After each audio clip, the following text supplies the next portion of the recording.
Democrats and Republicans agree on very little these days, unless they can band together and use the force of government to sue a company into oblivion. Then they're all together. 42 attorneys general across the United States are suing Meta, the parent company of Facebook, Instagram, WhatsApp, and they are going to try and force the sale of Instagram and WhatsApp, and they're going to try and fine them for all kinds of different reasons. So we're going to talk to James Czerniawski, a Young Voices contributor, about these lawsuits. This lawsuit, it's a single lawsuit. They're all acting together. And why are they doing it? What is the goal? And what does the future look like for social media? And we have a little bit of a debate, a slight debate, on whether or not social media is actually harmful and addictive. So stay tuned right here on The Chris Spangle Show. We run on the value for value model here on The Chris Spangle Show and the We Are Libertarians Podcast Network. That means, do you get value out of the show? Do you learn something that helps you sound smarter when talking with your friends? Do you feel a little bit more connected to the world and inspired to do something a little bit differently? Well, then please give some value back. And the best way that you can do that is through our Patreon. You can go to supportcss.com or patreon.com/wearelibertarians, and you can join our Patreon.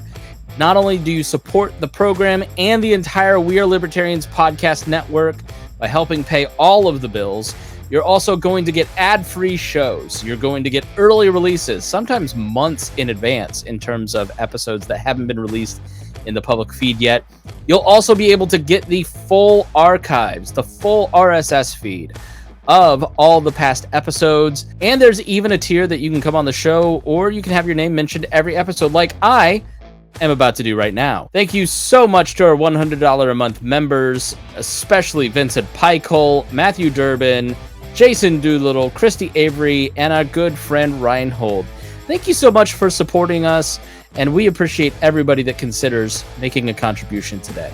It's always great to talk to you. You are a senior policy analyst at Americans for Prosperity, Young Voices contributor. We always have you on to talk all things digital and tech, specifically where the government starts to meet tech. And unfortunately, it seems like it's meeting it a lot lately. So let's start with Meta, Facebook. I won't call it X. I won't call it Meta. Facebook getting sued by, was it 48 attorney generals or 40? It was 42 attorney generals. What is happening?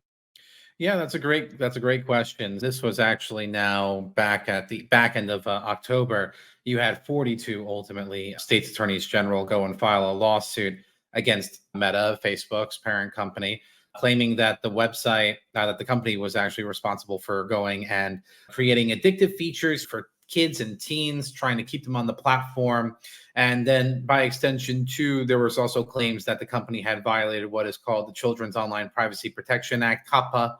But that part we don't necessarily have much insight into because that part of the claim was pretty heavily redacted. So we could not necessarily go and comment on that. But this is just the latest trend that's been going on with social media, where you identify a social ill in the world, and naturally it must be Meta's fault. It can't possibly be attributable to anything else. And so now you have 42 states attorney general that are signed on to this. Unsurprisingly, that is, I think, a strong indication of how many politically oriented people, certainly attorney generals count as them, see this as an opportunity for headline generation, as well as putting themselves out there if they're seeking some other kind of political office maybe down the line. There's a lot of reasons why it makes sense, if you are an attorney general, why you might want to be participating in this. But ultimately, what I think is wrong with this lawsuit is that you are trying to hold accountable for social ills, one, and then two, you're also just fundamentally misunderstanding the underlying technology in and of itself to accuse the company of somehow addicting kids to social media. And I think that the evidence that surrounds that is, we'll say, spotty at best. And that's why I think it's a little unfortunate, because now, rather than focusing on developing its products and focusing on consumer-facing things that can help it go and survive in the long run, Meta's going to be spending millions of dollars on lawyers to defend itself in court now for this particular lawsuit, notwithstanding any of the other dozens of lawsuits that people love filing against these companies. So it's a little bit unfortunate in my view. So are they filing 42 separate lawsuits, or is there some sort of class action state lawsuit that's going on? Yeah, so this is just the 42 going and filing together. Originally, when it was done, I think it was actually a little bit lower. It was 33, but then it was later reported that number went up to 42. They might be having a separate filing. I'd have to go back and look at it, but my understanding is right now, at least for the original 33, that's all just one complaint that's been collected to represent the 33 attorneys general. And this does include the District of Columbia's Attorney General too, even though they are not a state. You've got all those people going and filing in this case. So do you dispute that it is, let's take the addictive part and we'll talk about kids next, but do Sure. you dispute that these platforms are addictive? Yeah, absolutely. I don't think that there's obviously a lot of studies that come out that go and talk about this, but I think that you have to take them with a lot of grain of salt. We've certainly looked at other kinds of studies from the mental health angle that go and say that it has negative mental health outcomes for kids. And again, some of the studies there are less than ideal. I know one of them, it was basically going and saying it was self-reporting from kids about how they were feeling and how long they were staying on and what they were looking at. Another one was going and they created accounts on their own and then were explicitly looking for certain types of content. And then unsurprisingly, the algorithm goes and shows that to you. And there's not really any way of discerning if it was like something negative versus positive. So you could be seeing, let's say, if you were thinking about like an eating disorder, which is one of the common ones that like Frances Hogan was talking about when we were looking at the Facebook files last year, there was no way of really discerning whether or not it was like something that was positive about how somebody might have overcame their eating disorder. It would just lump them all together as eating disorder content. So that's not necessarily all that helpful. Again, I think that there's a lot more than meets the eye here. There's certainly a lot of non-social media related factors that go and attribute to why we're seeing some of the things that are there. But the notion that it's addicting, I think the best way that I'd look at it, and this was actually relatively recent news, is that it's basically reopening the old debates that we had about video games in this same exact line of thinking. Video games, when we were having that discussion during that moral panic, that was the accusation that they were addicting, that they were causing men to have different emotional responses, that they were more violent, etc. But a lot of those early studies were actually lacking, I think, a lot of foundational research to go and back it up. They were just shoddy and needed a lot more investment and further research there, because ultimately what is that it's pretty inconclusive when you're looking at addiction studies for these kinds of things.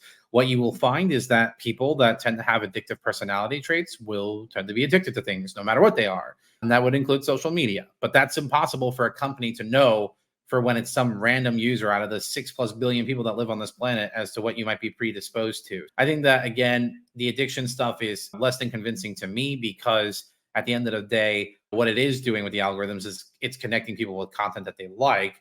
That's part of their model, more broadly speaking. If they were not connecting you with things that you like, then you probably wouldn't be using them all that often. And then they wouldn't be making money and probably not exist in the kind of rhyme and fashion that we see them today. Some people might view that as a positive, but I think that's actually a net loss, because those same companies represent trillions of dollars in economic activity, more broadly speaking. And I think that if you're worried about these kinds of things, that there are less restrictive means and other kinds of things that we can pursue that can tackle those very issues that people are highlighting. What would some of those be for you? Because I look at it and I go, as a naturally addictive person, Yeah. I can certainly understand exactly what you're saying. And I spend a lot of time on social media, far too much time on social media. And I think it hits in terms of people's shared reality, like video games. I've noticed with a lot of my friends, that was a stumbling block for them, right? I Mhm. don't think that, yeah, some video games are meant to keep you addicted or in the game. That's the gamification part of it. Social media, obviously the dopamine hits, just the way that it's structured constantly gives you that feedback to keep you wanting more, keep you checking it. So in my own life and in the people around me, I see that and go, I see some valid argument for why these companies would want to keep me spending 2 out of every 5 minutes on social media. So I think your criticism like strikes at that kind of, if it's just plain to see for everybody. Mhm. Not as much as I don't feel like I'm being bamboozled by a study. I think I'm feeling it, right? Yeah. So how do you sort through that? Because this is obviously you're pitted against what's Jonathan Haidt, who blames social media for the destruction of all of civilization. Yeah, so I do agree that there has to be some middle ground here, and that suing them from the government standpoint isn't the right way to do it. But like, where's the line for you? Okay, so in that context, at what ground are you willing to concede that these services do have some inherent issues, even if they do have a lot of inherent goods too? Yeah, and I think that it's just about having an honest conversation. It starts with that in terms of understanding where social media's benefits and downfalls might be. I can't help but think like people like to blame social media and like for again for a variety of reasons. So the one that I like think about is polarization. People go and say social media is going and polarizing people in our society, and that's not good. It's social media's fault. But the problem is that again, that's not necessarily true. We saw a very large study that was done. I want to say it was out of one of the UK's top universities. It might have been Oxford, if memory serves. And they were looking at polarization trends and whether or not social media was actually going and playing any kind of statistically significant role there. And they're not. That's what the study found. So I think that the data doesn't necessarily support it. I think that there's a different kind of mental psychological biasy that kicks in because, to your point, you're feeling it and you can see it in a more intimate setting. So it doesn't necessarily correlate out the same way that we might think. But I think that when we're talking about what the solution looks like, there's three prongs, I think. One, it's about just for you as an individual learning to get offline. Lord knows, as you mentioned, you're very online because of the work you're doing. I'm certainly very online with the work that I'm doing.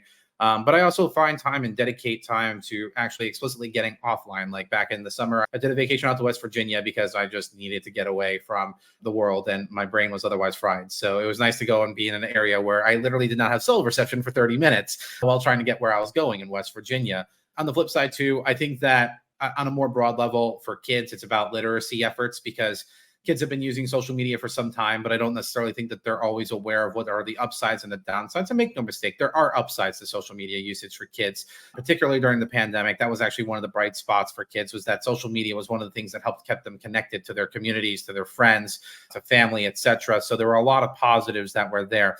But on the flip side too, there are downsides that can go and show up. But it's not necessarily tied to social media. It's just tied to what I would say are just basic societal ills. Oh, if people are fat shaming one another or bullying each other online, that's not any different than what you have in an offline context. I went to high school. Those were some mean little kids that were there sometimes. We were horrible to each other.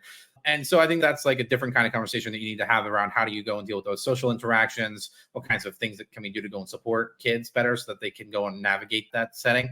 And also, I think that the other thing that's interesting in the data, and Will Reinhardt over from the Center for Growth and Opportunity at Utah State University highlighted this, is that when you're looking at the data for mental health statistics, we were actually in a period for quite some time where we were at a very low portion of self-reported suicide ideation and those kinds of things. And that maybe what you're doing, what you're seeing here emulate out is that you're having a revert to the mean because we were in a low period for so long. And I think that lastly, like for the kids, for the parents, it's about giving parents the controls and making it as easy as possible where we can for them to go and tailor the online experience for kids, more broadly speaking, because at the end of the day, that's your best tool to go and protect your kid from something that's out there is you yourself within your family unit, setting up those controls, setting up those limitations, etc. The companies' apps themselves have those kinds of controls there. The phones that you give those kids have controls on there too. There are third-party apps on the app stores that those phones give you that can give you control over what your kids are seeing. I know it's a lot. And this is where I think where the companies can actually have a role looking forward is it's a big investment in boots on the ground kind of strategy and connecting with people and parents that are offline because they're just working a lot. They're living their lives, trying to go and be a good parent, etc. And they don't look at the LinkedIn advertisement for Instagram that's talking about the kids' tools that they have available for parents to use, right?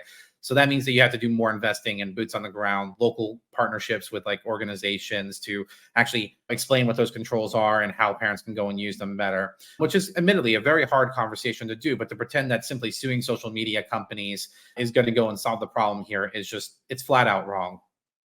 Yeah, I saw a pastor recently talking about how his two boys aren't going to get cell phones until they're 18. And he had a whole conversation. I wish I could remember the name of that podcast because it was really interesting. But he was basically saying, look, I don't want my kids to have the weight of the world on their shoulders trying to figure out what is morally right or wrong about Israel and Palestine when they're 14 years old and need to be focusing on their homework. Like, maybe we just shouldn't be giving kids cell phones. And if you do give them a cell phone, maybe they ought to have a Cricket, like a little flip phone, right? Make it easy on them. And I know it's hard. My daughter is right here watching a tablet as we try to, otherwise she'd be on screen with me. And so I think there's certainly a place for that where you can monitor it. But part of the answer may just be like culturally, we need to start changing when we give kids phones and making, I know it's going to be hard and I know they're going to feel alienated and they're going to feel disconnected from some parts and they show up to the party and everybody else is on their phone, but maybe they could be a leader in that situation and say, let's all just put our phones in the basket and actually like converse and do something different. So I take your point that James, that there should be maybe some cultural influences and some, we have control. We haven't lost all of our autonomy to Meta and Twitter and all that. Yeah. No, you're absolutely right. And that's an outcome that I refuse to accept. I don't think that people have lost all agency in how they're operating in an online ecosystem or in an offline one for that matter. I think that we have a lot of control over our lives and the decisions that we make, and we need to be held accountable for those. For example, like even in my own life, weight's been an issue for me for many years, and I took advantage of that. Like I needed to go and have a solution to that. So I started going to the gym a lot more. That's a choice that I'm making in my own personal life.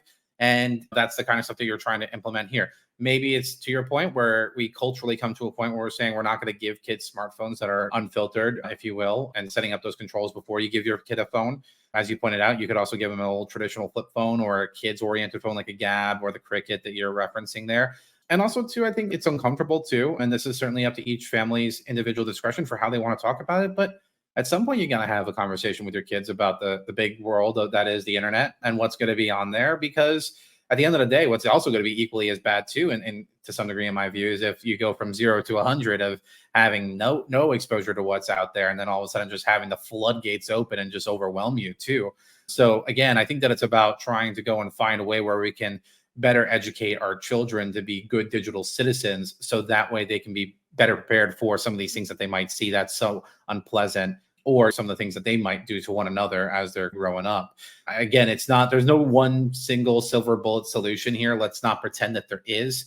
If you're a legislator or if you're just a opining person like Jonathan Haidt, you can't sit there and pretend that there's a single silver bullet solution here. We have to have a more nuanced conversation. And again, there are cultural things that are going on, I think, that we've had in the last 20 years that are completely unrelated to the technology, but get reflected through the technology that maybe conservatives or more liberal people might be taking issue with in one way or another.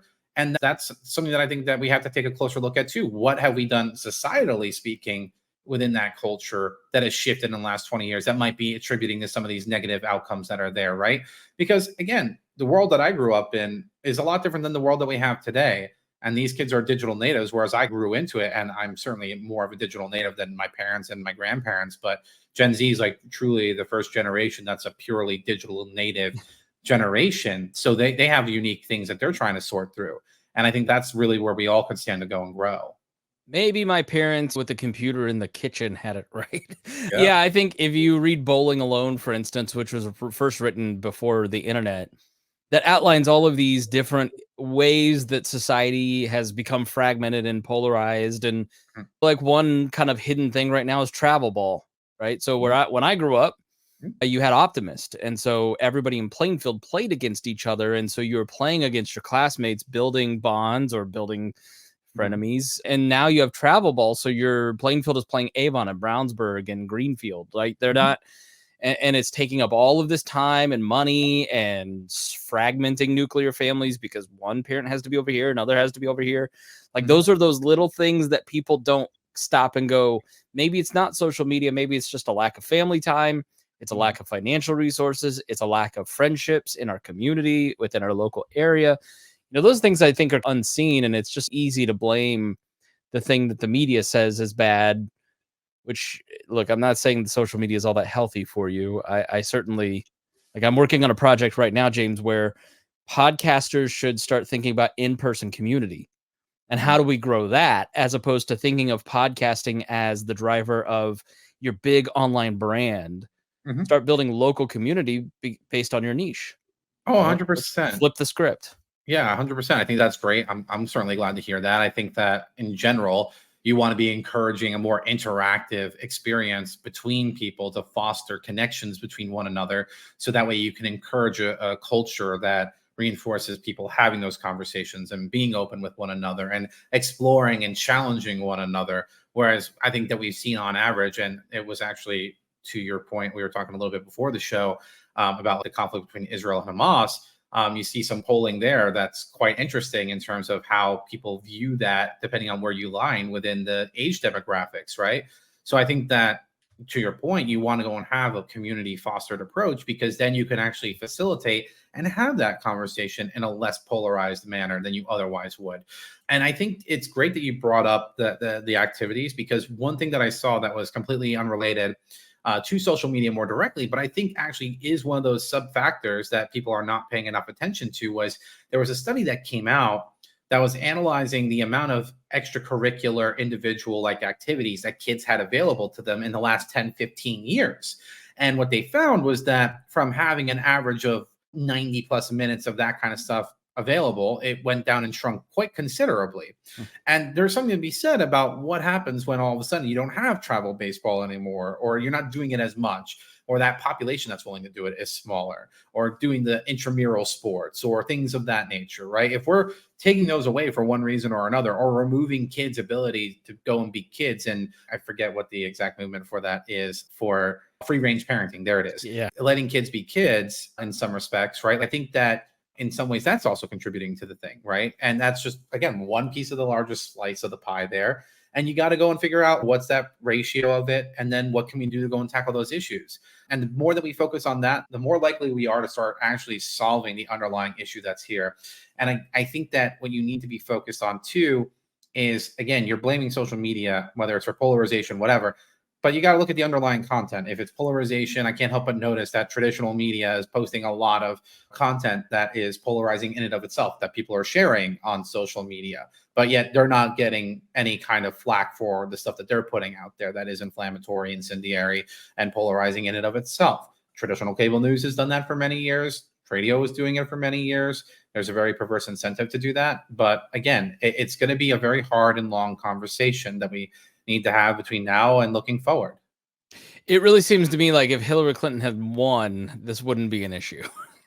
Like, it really seemed to start when Hillary Clinton lost, and all of a sudden there became the scary notion in Washington, D.C. that Facebook and all of our data and all blah, blah, blah, blah. I don't know. I buy some of it. I do think there is some impact in terms of what you're being catechized with and constantly seeing. And I'm seeing nothing but pro-Israel content right now. So it's making me go, all right, maybe all these people who are saying this aren't right, because I'm seeing the opposite over here, but it's trained my feed to not show me the balance, right? Like, it does tip you, but Yeah. it doesn't mean that's doing that for everybody. It's hyper individualized. It's like the youth pastor who stood up and said that TikTok is bad for you because it's nothing but girls shaking their booties. And then they stood up and said, by the way, it just shows you what you click on. Right. But yeah, I think this is, I almost feel like this is big tobacco for this generation of politicians. Yeah, no, certainly there have been quite a few people that have made that reference. I'm not necessarily a fan of it insofar as that tobacco causes cancer, which will ultimately kill you. But social media, you're not necessarily getting killed because of that per se. I think that, to your points there with the Israel Hamas content, actually TikTok just put out like a newsroom post about this the other day, because they had those kinds of accusations flying around in the opposite direction, where we're saying TikTok is going and pumping pro-Palestine content as opposed to pro-Israel content. But it's a lot more complex than that. There are people that know how to go and game social media, if you will, in terms of getting more exposure for yourself through hashtags or other kinds of things. But that's not necessarily because of the social media company in and of itself. It's because somebody is actually just good at knowing how to use that technology for their aims. So I think that there's that distinction that matters. But also, again, at least to that conflict, I go back to the point that I'm saying before, where that's a root cause that's tied to something that's completely outside the realm of social media. If you don't like what you're seeing in that respect, look at your colleges and universities that are going and producing this stuff from kids because of the kinds of things that they're teaching there. Again, there's something else that's deeper. If you're trying to keep everything in this conversation at the surface level, which is what I think it is when you're blaming social media, you're actually not getting down the stack, if you will, to the actual underlying content and what's driving that, where we should be having more serious conversations and we should be having a more nuanced understanding of what exactly is driving it there. Because again, I think social media at the surface level just serves as a reflective mirror of where people are at and what they're thinking. And if we're trying to put the blame on them for that, I think that's inappropriate and misplaced. We need to be looking at the actual underlying stuff that's not tied to the platform, but rather tied to the actions of individuals and what they're doing and what's driving them to do that. When we understand that better, we can go and try to have conversations about fixing those. That's where the focus needs to be. So where does this lawsuit go? Obviously, it's just going to turn on. One of the things states do is they like to sue to just starve these companies out of money, create a big black hole in their budget line. Is that the goal here? Where does this ultimately go? How long does this last? Is there a settlement? Put on your Nostradamus hat.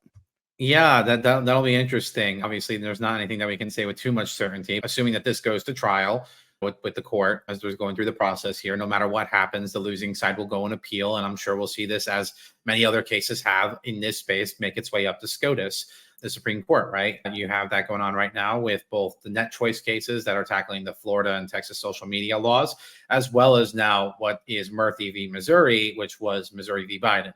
All those are going up to the Supreme Court next term in the spring. And that's all focusing around speech online, which I think is extremely critical. But on this front, if they were to go and lose ultimately, and we were to fast forward, I think that actually results in a detrimental impact on innovation more broadly speaking. It means that you can't dare to innovate and create a new product because somebody's going to try to ambulance chase you and sue you for it. There was actually just one that broke out today where you had a class action on addiction claims against Meta and some of these others, where some of the things were allowed to proceed because it was underneath this legal theory of product design liability. And if that's the case, and you're a company that even if they settle, what that creates the incentive to do is why bother rolling out new features and products if we run the risk of getting sued for every single little thing that we do, claiming that it's not designed right or something, when that's not necessarily even the case. So again, I think that there are some real implications here should the social media companies lose in this kind of an effort. I think that it also represents a potential threat to our online anonymous speech, more broadly speaking, because what you're seeing some of the companies start turning to is supporting age verification or age assurance style legislation as a way of trying to meet lawmakers where they're at. And that's bad because at least in the United States, we have a First Amendment. So we don't necessarily have to worry about it as much. But I'm old enough to remember when then Attorney General Kamala Harris tried going and forcing us to disclose at Americans for Prosperity, our donors there. And we sued her and took her to the Supreme Court ultimately and won because of the right for anonymous association rights. You don't have to go and have that kind of put down on you, right? And the same thing should apply here in the United States. Now, take it outside the United States, and the really alarming aspect of this is that I can see a China, a Turkey, some authoritarian regime insert it here, going and knowing that, right? Knowing that you have these accounts that are posting content online that are critical of the regime, that are critical of the leaders, that are critical of a particular policy proposal. And those same governments going to these social media companies, knowing that they've had to verify the users and be like, give us the names of these people. And eventually, because of the way that it works out, a company is going to break eventually because they can't just keep taking sustained pressure, especially with Europe that just loves suing and fining the living bejesus out of the tech sector. It's just unsustainable. So I'd be really careful and worried about what ultimately transpires out of this. Yeah. Do you think in 5 years, I know Meta, for instance, in Europe is going to start charging users and have a paid tiered system that says, look, if you want to give us your data, you get to use it free and you get ads. And then if you don't want us to have your data, and this is a way to get around regulators. And then obviously Elon Musk has said, hey, Twitter X is all going to be paid. That's the only way to get rid of bots, which will destroy the server. I pay for X because I think it is better. I can post longer videos. Like they give me a reason to do it. Facebook, Meta, Instagram, there's no reason to pay them $13 for what they're offering. And not everybody's going to make that choice. And so when 80% of your user base declines to use it, then there's going to be no point to pay for it anymore because it's going to be useless. So do you think paid social media ends up being the norm in a few years? Not necessarily. And what I would liken it to is I think we had a similar conversation years ago when we saw cut the cord movement going and being viral because Netflix was around and being popular and Hulu was around and being popular. And these services, mind you, were extraordinarily cheap. You're talking about what it used to be like $8 a month for Netflix. Now it's a lot more than that. It's 22. We're at the free tier watching ads and not getting the whole catalog to save money. It's because don't get me started, James, but let me go. If you want to watch sports, you've got to have $10 to Big Ten, $12 to F1. You've got to pay Peacock for IndyCar. You've got to pay for college Pacers basketball on Bally's, right? And so all of a sudden, then you got to have all the services.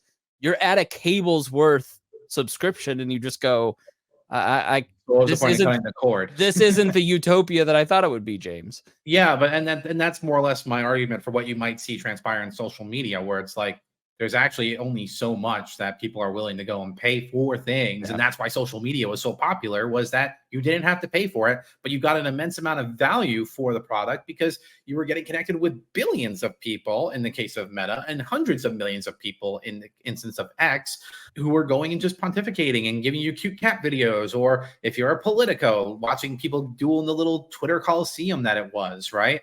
People like that. And maybe that's a guilty pleasure and they don't want to admit to it, but the reality is that they like that. And if you're saying now that every single social media service is going to convert to a freemium kind of service, if you will, the users are going to lose out, because usually in that kind of a format, you're starting to actually go and pare back features that are available to users in order to try to coax them into giving you their money for premium services with those same features. You mentioned X wanting to go and charge all new Twitter users $1, I think at a minimum was what I saw the most recent one for. I think that's silly in many respects. And the bot problem hasn't been solved on Twitter. It's not going to get solved anywhere right now either. I think that's a really impossible task to do, especially if you're trying to respect anonymous speech. Again, that's just going to be really difficult to navigate. So I don't necessarily think that freemium will certainly, I think, become more prevalent. I don't think that the uptake will be great. If you look at Twitter's model, right, again, because that's his notion, he wants to go and have people paying for Twitter Blue. That way he can insulate himself against the pressure that many of these companies feel sometimes from advertisers that threaten to pull ads if their advertisement is up next to content that they find, objectionable.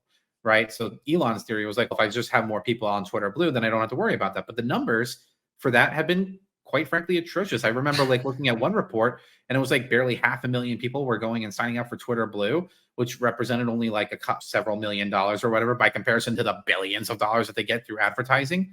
But that's the kind of thing that you would see playing out, more broadly speaking, across any of these platforms, because again, people only have so many dollars to spare. And if you're going to make everything into an a la carte experience for your life, people are going to go and choose on the margins, and that actually represents a lot of negative downstream effects for the companies themselves, and by extension, us as users being able to express ourselves online, which I think would be a terrible loss. Yeah, it's hit podcasters now. Subscriptions used to be the bread and butter of podcasting because ads were really only for the top echelons. They still really are.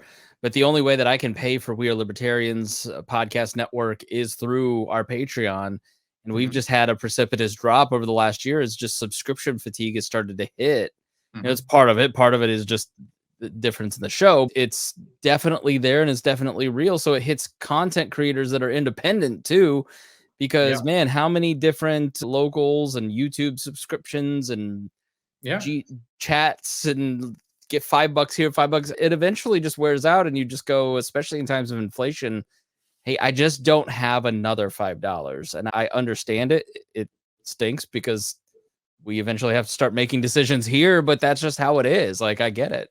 In this economy, you want me to go and give more money? Yeah, I get it. People can't afford to go and do that endlessly. And I'm really appreciative of the fact that you highlighted the content creators, because they're the ones who are actually at biggest risk here from any of these kinds of changes. Because don't forget, certainly this applies to the upper echelon for sure, but even in a decent number of content creators, they usually get some kind of monetization through YouTube or through Twitch or some of these other things. And again, if these companies have to go and change the way that their companies are structured as a result of these lawsuits or as a result of legislative changes, that means that more money is getting gobbled up to deal with the compliance for those things, which means that there's less money available to get distributed to the content creators that are actually creating good things that users do, like We Are Libertarians, or I like watching Giants Now by Chat Sports, which is its own separate entire digital business that is based off of having a live YouTube show covering all the different NFL, NBA teams, etc.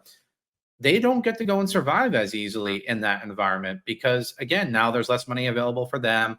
People are going to have the subscription or the donation fatigue because they don't have the money, with crushing inflation being persistent into our economy for years on end now, and not so great prospects for growth looking forward. It's just an unsustainable path. So I really do hope that the platforms are able to prevail, because it actually supports an ecosystem that lets us enjoy the things that make the internet so great. All right, shameless self-promotion time. Where can people follow you on your free social media to find out more? Yeah, so you can follow me on X, formerly known as Twitter, at JamesCZ19. And you can always go and check out my profile on the Young Voices website, which is youngvoices.com. tech.com, where you can go and check on all my latest commentary doing tech policy things. So thanks for having me, Chris. It's always great chatting with you. Yeah, likewise. I like the new look. You got like a 5 o'clock shadow and longer hair. You look like Miami Vice over here. I'm trying my best. All right. Thanks for joining me. Thanks. Thanks for joining me, listeners. We really do appreciate you being here, listening to James talk about this subject. And if you learned something, please share it. That's the best way that you can help content creators like James, like myself, spread the word about these different ideas. And also, second best, maybe the first best, I don't know, support us on Patreon. It really does help. And thank you so much for joining us here on the Chris Spangle Show.